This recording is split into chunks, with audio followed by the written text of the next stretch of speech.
പഞ്ചവർണ്ണക്കുളിരേ പാലാഴി, ഇതൊന്നും ഒരു മനുഷ്യനും കേൾക്കാത്ത പാട്ടുകളായിരുന്നു റിലീസ് ചെയ്തപ്പോൾ. മഞ്ജരി ഒരു മെസ്സേജ് അയച്ചു, oh I heard your new song അലിയാരുടെ ഓമന ബീവി.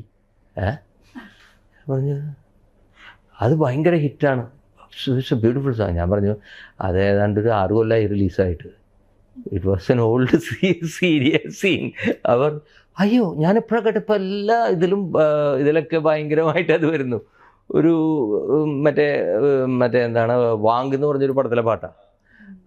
അതേപോലെ ഒരുപാട് പാട്ടുകൾ. ഇപ്പോൾ ഒരെണ്ണത്തിൻ്റെ പേര് പറഞ്ഞാൽ എന്തോരം പാട്ടുകളുണ്ട്. അന്നൊന്നും ഒട്ടും ശ്രദ്ധ. ഇപ്പോൾ ഈ ഒരു പയ്യൻ ഞാൻ കനവിൽ കണ്ടൊരു കൺമണിയെ, പക്ഷേ പിള്ളേർ പാടുന്നത് എന്ത് രസമാണെന്നറിയോ, അവരത് അനുഭവിച്ച് പാടുകയാണ്. അവർ പാട്ടുകാരെ പോലെ അല്ല പാടുന്നത്, ദേ സിങ് ഇറ്റ് അക്കോർഡിങ് അവരുടെ പ്രണയത്തിന് പറ്റിയ ഒരു പാട്ട് പോലെ അവരത് പാടുക അവരുടെ മനസ്സിൽ നിന്ന്. അത് കേൾക്കാൻ നല്ല കൗതുക. ശബ്ദമൊന്നും അത്ര മാതിരി ഉണ്ടാവണമെന്നൊന്നുമില്ല, പക്ഷെ ഫീല് ഭയങ്കര. ഞാൻ ഈ ഫീലിൻ്റെ കാര്യം പറഞ്ഞുകൊണ്ട് പറയാൻ കേട്ടോ. ഫീല്, അതിന് റൗണ്ടഡ്നെസ്, അല്ലെങ്കിൽ അവർ ഉച്ചരിക്കുന്നതിൻ്റെ ഉച്ചരിപ്പിൻ്റെ ഒരു പെർഫെക്ഷൻ. ഇംപെർഫെക്ഷൻ ഉണ്ടായിരിക്കും, പക്ഷേ ഒരു ഫീൽ അതിൻ്റെ പിന്നിൽ, അത് ഭയങ്കര ഹോണ്ടിങ് ആണ്. അതുകൊണ്ട് എനിക്ക് അതൊക്കെ പിള്ളേർ പാടുന്നതൊക്കെ എനിക്കിഷ്ടമാണ്.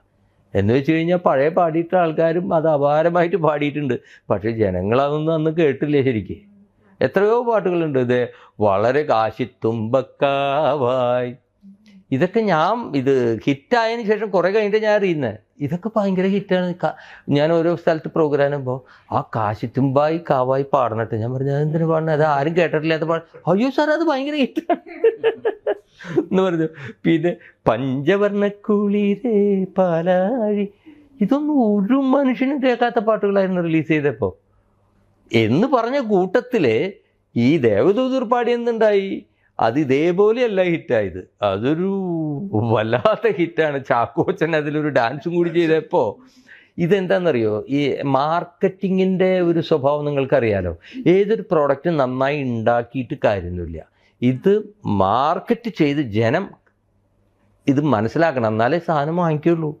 ആ മാർക്കറ്റിങ്ങിൻ്റെ ഒരു തന്ത്രമാണ് ശരിക്കും പറഞ്ഞു കഴിഞ്ഞാൽ. ഇവർ പടത്തിന് വേണ്ടി ചെയ്തെങ്കിലും ആ മാർക്കറ്റിംഗ് തന്ത്രം എന്തുണ്ടാക്കി, അത് തന്നെയാണ് ചാക്കോച്ചൻ്റെ ഡാൻസ് ഉണ്ടാക്കിയ ഇത്. അപ്പോൾ നല്ല സാധനമായിരിക്കാം, ആരും കേട്ടിട്ടില്ല, ആരും കേൾക്കണില്ല, ശ്രദ്ധിക്കണില്ല. അവർ 37 വർഷം കഴിഞ്ഞിട്ട് അത് വരികയാണ്, ഇട്ടിച്ച് പൊളിച്ച് വരികയാണ്. അതിൽ പോരാണ്ട് വീണ്ടും വരുന്നു വേറെ പടത്തിൽ. എന്താണ് രേഖാചിത്രത്തിൽ അത് തന്നെ വീണ്ടും വരുന്നു. അപ്പം ഇതിനൊക്കെ എന്തോ ഒരു, അതായത് നമ്മൾ പറയില്ലേ, നമ്മൾ എഫർട്ട് നന്നായിട്ടിടുക, it will pay you back. ഒരു ദിവസം it will pay you back definitely എന്നുള്ള ഒരു സാധനം നമ്മൾ കേട്ടിട്ടുണ്ട്. പക്ഷെ അതൊക്കെ ഒരുപാട് ജീവിതത്തിൽ അനുഭവിച്ചു. Too much pay you back എന്ന് പറഞ്ഞു കഴിഞ്ഞാൽ വിത്ത് 100% ഇൻട്രസ്റ്റോട് കൂടിയിട്ട് നമുക്ക് തിരിച്ചു തരുന്ന പോലെ. നമ്മൾ കൊടുത്ത സാധനത്തിന് അന്ന് കിട്ടുന്നതിൻ്റെ ഒരു 100 ഇരട്ടിയായിട്ട് ഇപ്പോൾ കിട്ടുന്നുണ്ട്. So I M so happy about it. ഇതുപോലെ ഹിറ്റാവും എന്ന് പ്രതീക്ഷിച്ച് ചെയ്ത, ഒരുപാട് ഇഷ്ടത്തോടു കൂടി ചെയ്ത പാട്ട് ശ്രദ്ധിക്കാതെ പോയ അങ്ങനെ എന്തെങ്കിലും? ഒരുപാട് പാട്ടുകളുണ്ട്, അതാണ് അധികവും. അതായത് ഭയങ്കര ഹിറ്റാകുമെന്ന് പ്രതീക്ഷിച്ചിട്ട്, അതായത് അപ്പം ഇതിന് അത് പറയണമെങ്കിൽ പറയാം. അതെന്താ സംഭവം എന്ന് വെച്ച് കഴിഞ്ഞാൽ, മലയാളത്തിൽ അന്ന് കാലത്ത് ഈ ജനങ്ങളുടെ ഒരു പ്രത്യേക ടേസ്റ്റ് എന്താണെന്നറിയോ, ജനത്തിന് എവിടെയെങ്കിലും കേട്ടു മറന്ന ഒരു സാധനം വീണ്ടും കേൾക്കുമ്പോൾ അതിനോടൊരു കൗതുകം തോന്നും. അപ്പം ഞാനിത് ഉണ്ടാവാതിരിക്കാനാണ് എൻ്റെ പാട്ടുകൾ ഉണ്ടാക്കുന്നത്. സാമ്യത എന്ന് പറഞ്ഞാൽ എവിടെയെങ്കിലൊക്കെ ഉണ്ടാവും, പക്ഷേ എങ്കിലും അതിൻ്റെ ടോട്ടൽ റെൻഡിഷൻ ശരി, അതിൻ്റെ ഓർക്കസ്ട്രേഷൻ ആയാലും ശരി, ഇതുവരെയും കേൾക്കാത്ത, അതിൽ പാടുമ്പോൾ ഉണ്ടാകുന്ന ഞങ്ങൾ സംഗതികൾ എന്ന് പറയില്ലേ, ഈ സംഗതികൾ പോലും മറ്റൊരു പാട്ടിൽ ഉള്ള സംഗതി പെട്ടെന്ന് വലിയ ആർട്ടിസ്റ്റൊക്കെ പാടുമ്പോൾ അവർ 100 പാട്ട് പാടിയിട്ടാണ് വരണേ. അപ്പോൾ അവർ ആ സംഗതി പോലെ തന്നെ അവർക്ക് വരും. അപ്പോൾ ഞാൻ പറഞ്ഞു അത് വേണ്ട, അതിനൊന്ന് ഇങ്ങനെ മാറ്റിയെന്ന് വന്നിട്ട് ഞാൻ എൻ്റെ പാട്ടിലെ ആ സംഗതി ഉണ്ടാവാൻ പാടുള്ളൂ എന്നുള്ള പോലെ. അത് ഒരു ശ്രമമാണ്, ഒരു പരിധി വരെ അതൊക്കെ സാധിച്ചിട്ടുണ്ട്. അപ്പോൾ ഇങ്ങനെ വരുമ്പോൾ എന്തുണ്ടാവണമെന്ന് വെച്ച് കഴിഞ്ഞാൽ, ഈ പാട്ടുകൾ ജനത്തിനെ അത് പെട്ടെന്ന് മനസ്സിലാക്കാനോ അതിനൊന്നും ക്ഷമയില്ലല്ലോ. പിന്നെ വീണ്ടും അടിച്ചേൽപ്പിക്കണം. ആ അടിച്ചേൽപ്പിക്കുന്ന പണിയാണ് ഇപ്പോൾ ഈ ചാക്കോച്ചൻ ചെയ്തത്. ഇപ്പം ഞാൻ പറയാം, നിങ്ങൾക്ക് അത് ഓർമ്മയുണ്ടോയെന്ന് അറിയില്ല, മാരുതി കാർ ആദ്യം വന്നപ്പോൾ മറ്റേ ആ നീണ്ടറ്റത്ത് ഉള്ള ഒരു സോപ്പ് പെട്ടി പോലത്തെ ഒരു കാർ, അതാണ് ആദ്യം വന്നത്, ഒറിജിനൽ ജാപ്പനീസ്. നമ്മളത് കണ്ടിട്ട് അതുവരെ അംബാസഡറിൻ്റെ ഇങ്ങനത്തെ ഷേപ്പൊക്കെ കാർ, ഇത് കണ്ടപ്പോൾ പെർഫോമൻസ് എല്ലാം നമ്മൾ കൊതിയായിട്ടത് കണ്ടുകൊണ്ടിരുന്നു. അവസാനം അത് ഇന്ത്യനൈസ് ആക്കി. അപ്പം എന്ത് ചെയ്തു, ഇവരിൻ്റെ ഷേപ്പ് ഒന്ന് മാറ്റിയിട്ട് ഇങ്ങനെ. അപ്പോൾ ഇറങ്ങിയ വഴിക്ക് എല്ലാവരും പറഞ്ഞിട്ടുണ്ടാവും, അയ്യേ ഇതെന്താണ് ഇതിൻ്റെ ഷേപ്പ് ഇങ്ങനെ വരും, മൂക്ക് ഇങ്ങനെ ചെരിഞ്ഞിട്ട്, അയ്യേ ആ പഴയ എന്തിനാണ് ഇവർ മാറ്റിയത്. ഇതായിരുന്നു ഞങ്ങളുടെ സംസാര വിഷയം എപ്പോഴും. സ്റ്റുഡിയോയിലേക്ക് എല്ലാവരും ഈ കാറൊക്കെ അത്യാവശ്യം സൗകര്യമുള്ളവരാണ് സ്റ്റുഡിയോയിലുള്ളത്, മ്യൂസിഷ്യൻസ്. അവർ ചിലരൊക്കെ ഇത് വാങ്ങിക്കും പുതിയത്. അപ്പോൾ പഴയ കാറും ഉണ്ട്. അപ്പോൾ ഞാൻ കണ്ട ഇത് എന്ത് രസമുള്ള സാധനം മാറ്റി ഇന്ത്യക്കാർ നശിപ്പിച്ചു. കുറച്ച് കഴിഞ്ഞപ്പോഴുണ്ടല്ലോ ഈ പഴയ സാധനം കാണുമ്പോൾ ഇത് എവിടെ നിന്ന് ഈ ചപ്പട്ട വണ്ടി, ആ പുതിയതിന് എന്തൊരു അംഗീകാര ആക്സെപ്റ്റൻസാണ് കിട്ടിയത്. അത് ഇറ്റ് ടേക്സ് ടൈം. സംഗീതത്തിൻ്റെ കാര്യത്തിൽ നമുക്ക് അങ്ങനെ ഒരു പ്രഷർ ചെയ്യാൻ ഒന്നുകിൽ പടം സപ്പോർട്ട് ചെയ്യണം, അല്ലെങ്കിൽ ആ സിറ്റുവേഷൻ. ഇത് രണ്ടും സപ്പോർട്ട് ചെയ്യാത്ത ഒരു പോപ്പുലർ ആവാതെ പോകുന്ന പടത്തിൽ ഇതേമാതിരത്തെ പാട്ടുകൾ നമ്മൾ കമ്പോസ് ചെയ്ത് നമ്മൾ ഏറ്റവും ഇഷ്ടപ്പെട്ടപ്പോൾ ചോദിച്ചിട്ട് നമ്മൾ, അതായത് റെക്കോർഡ് ചെയ്യുന്ന സമയത്ത് മ്യൂസിഷ്യൻസ് എല്ലാവരും വന്നിട്ട് ഇത് ഗംഭീര, എന്താണ് അവിടെ ആ വയലിൻ, അവിടെ ആ തബല, അവിടെ എന്നൊക്കെ പറഞ്ഞ് നമ്മൾ. അപ്പോൾ അന്നൊക്കെ ഇപ്പം ഒന്നും അങ്ങനെ ചിന്തിക്കാറില്ല കേട്ടോ, ഒരിക്കലും അങ്ങനത്തെ മോഹങ്ങളില്ല. പക്ഷെ അന്നൊക്കെ അങ്ങനത്തെ മോഹങ്ങൾ ഭയങ്കരമായിരുന്നു.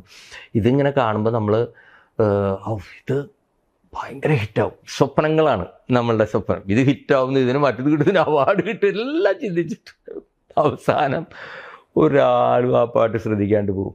ഇപ്പം ഞാൻ പറയാം, ഒരു പടം അത് ഹിറ്റായില്ല അന്ന്, പക്ഷേ ടി വിയിൽ വന്നിട്ട് ഭയങ്കര ഹിറ്റായി. എന്താണ് ആ പടത്തിൻ്റെ പേര്?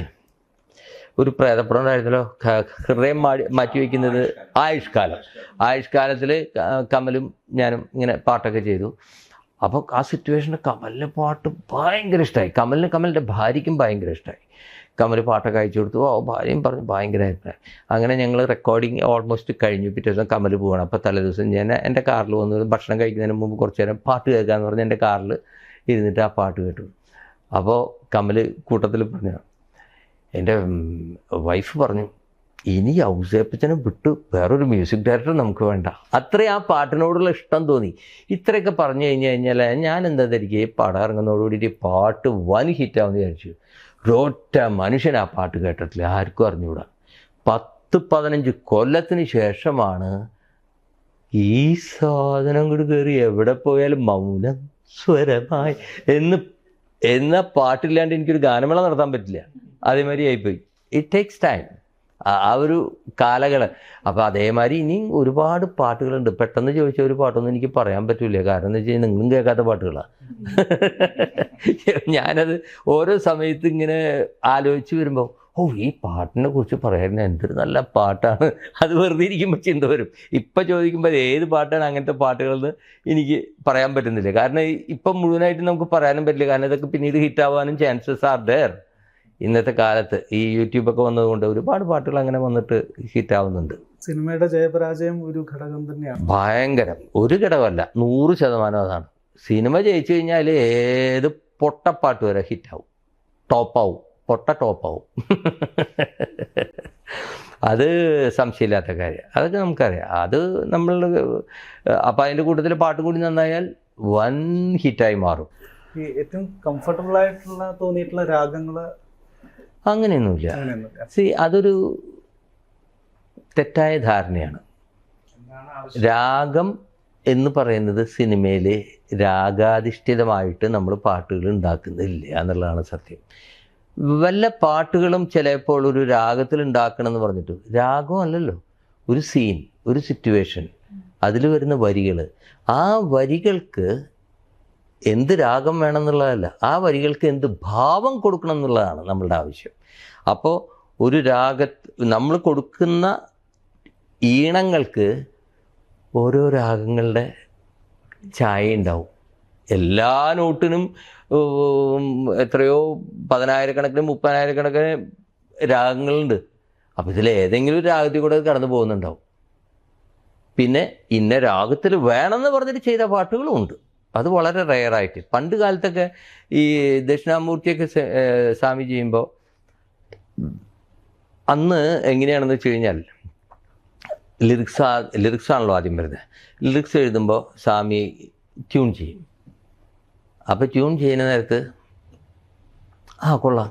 അപ്പോൾ ചിലർക്കറിയാം, സ്വാമി അതൊന്ന് സിന്ധു ഭൈരവിയിൽ പിടിക്കും സ്വാമി. ഒരാളാവാൻ വേണ്ടിയിട്ട് കുറച്ച് ഒരു രാഗത്തിൻ്റെ പേരൊക്കെ അറിയുള്ളൂ ആ പ്രൊഡ്യൂസറിന്. അത് പറയും, സിന്ധു ഭൈരവിയിൽ വേണം എന്ന് പറഞ്ഞിട്ട് സ്വാമി അപ്പോൾ സിന്ധു ഭൈരവിയിൽ പാടുമ്പോൾ സിന്ധു ഭൈരവി കണ്ടോ എന്താ രസം. അപ്പോൾ സ്വാമി പറയും, അതെ ഇതല്ല സിന്ധു ഭൈരവി, ആദ്യം പാടിയില്ലേ അത് സിന്ധു ഭൈരവി ആയിരുന്നു. അങ്ങനെയൊക്കെ ചില തമാശകൾ ഉണ്ടായിട്ടുണ്ട്. ഇതൊക്കെ സ്വാമി ഭയങ്കര കോമഡി ചെയ്യുന്ന ആളാണ് മ്യൂസിക്കിൽ. അപ്പം ഞാൻ പറഞ്ഞ അത് സ്വാമി ചിലപ്പോൾ ഓരോ രാഗങ്ങൾ, കാരണം അവർക്ക് രാഗത്തിലൂടെയാണ് അവർ സംഗീതത്തിലേക്ക് വന്നിരിക്കുന്നത്. അപ്പോൾ രാഗാധിഷ്ഠിതമായിട്ട് എളുപ്പം വന്ന് വരികളാകുമ്പോൾ ഏതെങ്കിലും ഒരു രാഗം പിടിക്കുമ്പോൾ പെട്ടെന്ന് നമുക്ക് ഈസിയാണ്, വളരെ ഈസിയാണ് ആ രാഗത്തിലുള്ള നോട്ട്സ് വെച്ചിട്ട് അങ്ങോട്ട് കമ്പോസ് ചെയ്ത് കഴിഞ്ഞാൽ. പക്ഷേ ദേവരാജ മാഷ് ഒരുപാട് രാഗങ്ങൾ ദേവരാജ മാഷിലൊക്കെ വരും. മോഹനം ഒരുപാട് ചെയ്യുന്നുണ്ട്, കല്യാണി ചെയ്യും. പക്ഷെ അതെന്നൊക്കെ പറഞ്ഞു കഴിഞ്ഞാൽ അത് കല്യാണി മോഹനത്തിന് വേണ്ടിയിരുന്നല്ല മാഷ് ചെയ്യുന്നത്.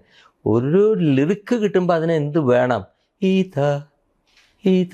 അതെന്തിരാക ഇവിടെ വരൂ ഈ യുഗസംക്രമ രീതികളിൽ പരിണാമ, അതായത് ആ വരിക്കൊരു ഭാവം ഉണ്ടാവുന്നു, അതിലൂടെ ഒരു പുതിയ രാഗം ഉണ്ടാവുകയാണ് ചെയ്യുന്നത്. ദേവരാജ മാഷ ഓരോ പാട്ടുകളും ആ വരികൾക്ക്, മാഷാണ് അതിൻ്റെ ശരിക്കും മലയാള ഭാഷയുടെ, മലയാള പാട്ടിൻ്റെ, മലയാള ഭാഷയ്ക്ക് വരികൾക്ക് കറക്റ്റ് ഭാവാത്മകമായിട്ടുള്ള പാട്ടുകൾ കമ്പോസ് ചെയ്തത്. മറ്റുള്ളവർക്കൊക്കെ എല്ലാവർക്കും കുറേശ്ശെ എല്ലാം ഉണ്ടാവും, പക്ഷെ മാഷ അതിൻ്റെ മാസ്റ്ററായിരുന്നു. അതുകൊണ്ടാണ് റിയൽ മാസ്റ്റർ എന്ന് പറയാം. അങ്ങനെ അതിനു മുമ്പ് നമ്മൾ കണ്ടിട്ടില്ല. ഒക്കെ പഴയ ഈണങ്ങളിൽ വെച്ചിട്ടല്ലേ പാട്ടുകൾ അന്ന് കാലത്ത് കേട്ടിരുന്നത് അല്ലേ? ഹിന്ദി പാട്ട്, തമിഴ് പാട്ടിൻ്റെ ഈണത്തിൽ ഏമ എന്ന മട്ട് അല്ലേ പാട്ട് പാടി. അവിടെയാണ് മാസ്റ്റർ ഡിസ്കവറിയാണത്. ഓരോ പാട്ടിനും അതിൻ്റെ വരികൾക്കനുസരിച്ച് മലയാളത്തിൻ്റെ ഭാവം എന്താണ് നമ്മൾ പഠിച്ചത്, ഭാവം മലയാളത്തിൻ്റെ പഠിക്കുന്നത് തന്നെ മാസ്റ്റർ പാട്ടുകളിലൂടെയാണ്.